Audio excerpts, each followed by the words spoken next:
Pourquoi as-tu l'impression que certaines responsabilités te poursuivent, même si tu ne sais pas d'où elles viennent? Reste avec moi. Ton thème astral peut t'expliquer pourquoi. En astrologie karmique, l'astéroïde Orcus représente les engagements d'âme, les serments, vœux ou promesses non tenues dans cette vie ou dans d'autres.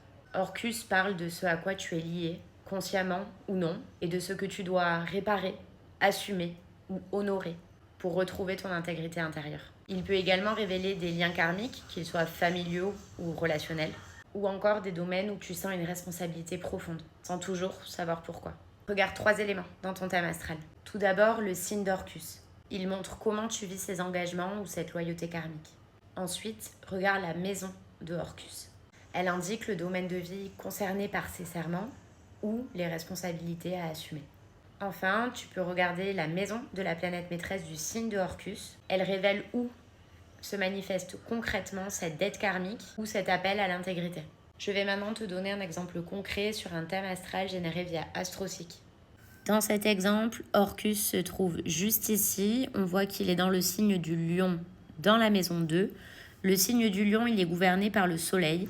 Et ici, le soleil est juste ici, en maison 11. Pour ce qui est de Orcus en lion, ton engagement karmique concerne ta capacité à rayonner de manière juste. Tu es peut-être lié à une promesse passée de guider, de briller ou de transmettre, mais sans jamais écraser.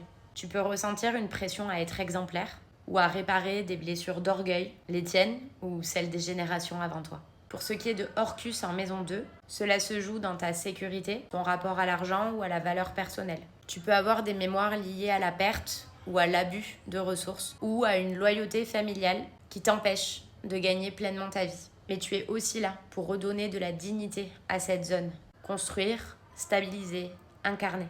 Enfin, pour ce qui est de la maison de la planète maîtresse du signe de Orcus, on a vu qu'il s'agissait donc du soleil et qu'il est en maison 11. C'est dans tes projets collectifs, ton positionnement social ou amical que tu dois exprimer cette loyauté. Tu es appelé à rayonner pour une cause, à réparer un lien trahi dans un groupe ou à tenir une parole donnée à une communauté d'âmes. Dis-moi en commentaire dans quel signe et dans quelle maison se trouve l'astéroïde Orcus dans ton thème astral. Tu peux également m'indiquer la maison de la planète maîtresse du signe de Orcus. Comme d'habitude, je répondrai à tout le monde. N'hésite pas non plus à me poser des questions en commentaire si tu en as. Merci de liker, partager, commenter cette vidéo, ça soutient énormément mon travail et abonne-toi pour la suite.